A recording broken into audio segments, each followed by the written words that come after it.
Miss Arelya Mitchell, Yes. can you tell us who you are and what you're doing here today on the perimeter of the Democratic National Convention on day 3?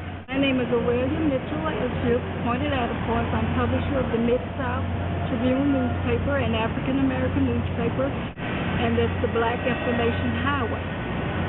Is that blackinformationhighway.com? That's blackinformationhighway.com. Okay. So, I am here because I've covered presidential conventions and I've covered presidential candidates forever and a day. I'm going to go into that, okay? But it's been a while.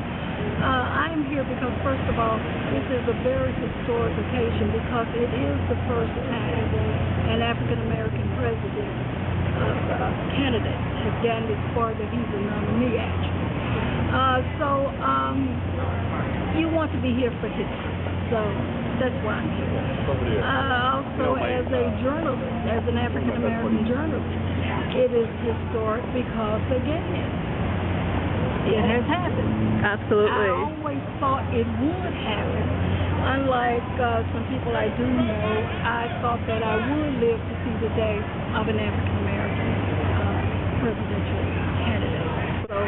So that it would happen. I mean, to even get this far, it's historical, okay? So we'll see, and of course, being a publisher, you want to still look at both parties.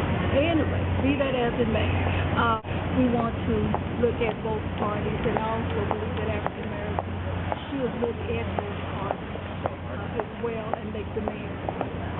How important do you think this election is in the grand scheme of things for America and for the world? I think it's important for America because it is time for America to show a color face, people of color.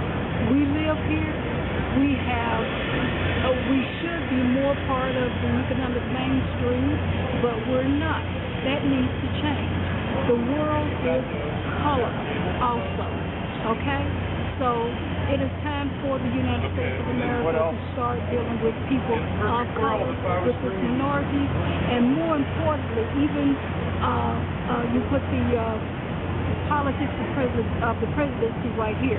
But right now, as we commemorate Dr. Martin Luther King's I Have a Dream, we need to do that other portion which Dr. King talked about, which is about economics.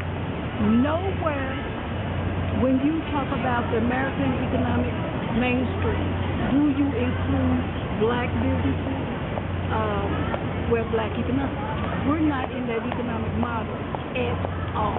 We don't count. Now, we can have a president, we can have an African-American president, but until we start being part of the economic infrastructure, it is going to end up, it will just be history, but it won't be about the second layer, okay, which is something that, as a country, we don't look at anymore. When you look at segregation, and before, you had thriving black business. It's not to say we want to go back there, because we don't. Okay, now that's segregation. But we do want to go back where we're given freedom, access to capital. We want to improve the playing field. So, what advice do you have for the 20-something generation, the youth of America, at this point, August 2008? Well, for one thing, I believe they could be a little bit more civic-minded, and they also should be respectful to the people who paved the way, even for me, even for them, okay? And I think they should know more about history, because it's as if, to me, there is no sense of history that I'm getting from them, and especially when I look at black youth, it's as if, King, that was a long time ago. And if you look at the historical line, that was not all that long ago. So you need to remember the Fannie Lou Hamer. I mean black and white. We also had people of all colors giving up their lives, livelihood, for us to get forward in this country. So I think the youth, first of all, remember your history, and then you can go forward. Otherwise, as the saying goes, you're bound to repeat, okay? So you don't want to do that. And when we say civic engagement, how do you define that term? Civic engagement, of course, for me would mean sometimes getting out, so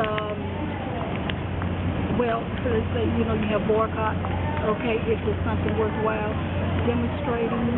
Also, volunteerism is another form of doing it. Voting.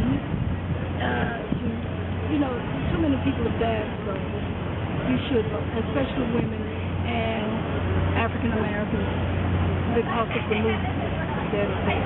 And also, if you look at the history, at one time you even had to own property, so that's very important to vote. Put your opinion out there. And what I would like for African American citizens to do, if a Republican is elected on any scale, stop feeling like you cannot make demands of that Republican. You are a citizen. Now, once they get their derogation office, once they get there, you're a citizen. You have every right to say, hey, I want this and this and that. Don't see it because there are of a problem where you don't have that many African Americans that you do not have the right to do this. As President Douglas says, you begin with a demand first, okay? If you don't demand a change, you're not going to get it. So we need to look at whatever party is elected for citizens. We have a right. Well, ma'am, thank you very much for your time, for your comments, and parting thoughts. What do you think about Mr. Barack Obama? Well, first of all, like I said, I think he's a historical figure now in his own time. And from what I can see, I don't have any problems that I can see right now. The only thing that we would like for him to do once he gets there is that, of course, he'll be president of all Americans. But then do not do like some African American candidates that you forget that African American, especially as far as economics right now, that's my main concern. We need to be part of having more than just